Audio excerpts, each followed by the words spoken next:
যদি আমি বলি আমার রাসূল কেমন ছিলেন, তিনি ছিলেন মধ্যম আকৃতির, তিনি না লম্বা না খাটো।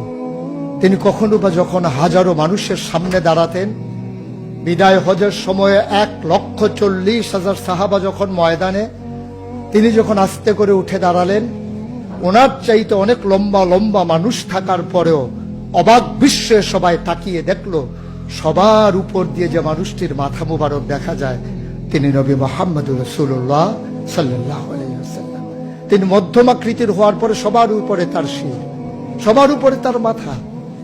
সবাই অবাক বিস্ময়ে তাকিয়ে দেখলেন তার চুলগুলো হালকা হালকা কোঁকড়ানো। তিনি কখনো বা যখন চুলের ভিতরে তৈল দিয়ে আছড়াতেন, অবাক বিস্ময়ে মানুষ তাকিয়ে দেখতেন, মনে হতো চুলের মাঝে যেন মৃদুমন্দ ঢেউ দেখা যায়। তার কপালটা ছিল চওড়া শুভ্র, তার চোখের ভ্রুগুলো ছিল ধনুকের মতো বাঁকা, তার চোখগুলো ছিল টানা টানা ভাসা ভাসা, তার চোখের পাতাগুলো ছিল গোলাপের পাপড়ির মতো। তিনি কখনো বা যখন চোখের পলক ফেলতেন, অবাক বিস্ময়ে মানুষ তাকিয়ে দেখতেন, মনে হতো মৃদুমন্দ বাতাসে গোলাপ পাপড়ি দোল খাচ্ছে। তার চোখের সাদা অংশ ছিল রক্তিমাভ সাদা, কালো অংশ ছিল তার কৃষ্ণ কালো। তার ঠোঁটগুলো ছিল গোলাপি রঙের, তার নাকটা ছিল খাড়া, ছিদ্রগুলো ছিল ছোট ছোট, নাকের নিচে ঠোঁটের উপরে ছিল চিকন সরু গোঁফ। তিনি কখনো বা যখন মুচকি হাসতেন, তার গোলাপি রঙের ঠোঁট দুটো যখন একটু ফাঁক হয়ে যেত আর দাঁতগুলো যখন বের হয়ে যেত, মানুষ অবাক বিস্ময়ে খুঁজত কোথাও যেন বিজলি চমকিয়েছে। তিনি যখন প্রচন্ড গরমের মাঝে ঘেমে সিক্ত হতেন, কপালে তার মুক্তার দানার মতো ঘাম জমে যেত।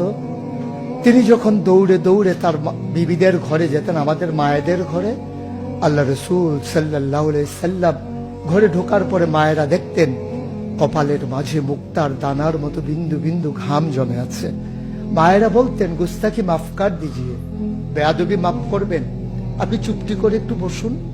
নবীকে বসিয়ে ওরা ছোট্ট শিশি খুঁজে বের করতেন, অতি যত্নে পরম আদরে তার কপালের ঘামগুলো তারা শিশির ভিতরে ভরে মুখ বন্ধ করে রেখে দিতেন। ঈদ যখন আসতো, বিয়ে যখন হতো, জমানো ঘাম তারা আতর হিসেবে ব্যবহার করতেন। এ নবী তো সে নবী, হেঁটে গেছেন 1 মাস আগে রাত পথ ধরে, যাওয়ার পরে তিনি তো চলেই গেছেন। 1 মাস পরে যখন আবার ওই পথ মারিয়ে কোন এক সাহাবা যাচ্ছেন, স্থানীয় বাসিন্দা যারা রাস্তার কিনারে যাদের ঘর, তাদেরকে ডেকে বললেন, ভাইরা এ পথ দিয়ে কি আমার নবী হেঁটে গেছে কখনো? বলেছে, সে তো 1 মাস আগের কথা, তুমি বুঝলে কেমনে? মুচকি হেসে সাহাবা জবাব দিলেন, হেঁটে গেছেন 1 মাস আগে, কিন্তু আজও সেই পথে নবীর গায়ের জান্নাতি গন্ধ পাওয়া যায়। এ আমার নবী, এ আমাদের নবী, আমাদের গর্ভের নবী। কেন পাঠালেন নবীকে? লাকাদ কানা লাকুম ফি রাসূলিল্লাহি উসওয়াতুন হাসানাহ। তিনি মডেল, তিনি আইডল, তিনি আইকন, তিনি অনুপম আদর্শ, তিনি আমাদের জন্য উসওয়াতুন হাসানাহ। তিনি পথ দেখিয়েছেন কেমন করে একটা ছেলে তার মায়ের কাছে ভালো সন্তান হতে পারে। তিনি আঙ্গুল দিয়ে দেখিয়ে দিয়েছেন কেমন করে কোনো এক স্ত্রীর কাছে ঈর্ষণীয় স্বামী হওয়া যায়। তিনি আচরণ করেছেন মা আয়েশার সাথে এমন যে আচরণ আজও যদি কোনো মেয়েরা করে, তাহলে তার স্বামী হবে তার কাছে সেরা স্বামী। শুধু সেই স্বামী তার স্ত্রীর সাথে সেই ব্যবহার করে। আল্লাহ রাসূল সাল্লাল্লাহু আলাইহি সাল্লাম আদরের নাতি হাসান হুসাইনের সাথে এমনই মধুর ব্যবহার করেছেন। কেউ যদি সেরা নানা হতে চায়, কেউ যদি সেরা দাদা হতে চায়, সেজন্য নবীজি যে আচরণ করেছে হাসান হুসাইনের সাথে, সেই আচরণ করেছে তার নাতনি নাতনির সাথে, তাহলে সে হয়ে যাবে সেরা নানা। কেউ যদি আদর্শ শিক্ষক হতে চান, কেউ যদি হতে চান উত্তম আদর্শের অনুসারী, তাইলে আল্লাহ রাসূল সাল্লাল্লাহু আলাইহি সাল্লামকে আল্লাহ নিজেই জানিয়ে দিলেন যে আমি তো আপনাকে দান করেছি ইন্নাকা লাআলা খুলুকিন আযীম, আপনি হচ্ছেন উত্তম থেকে উত্তমতর চরিত্রের অধিকারী।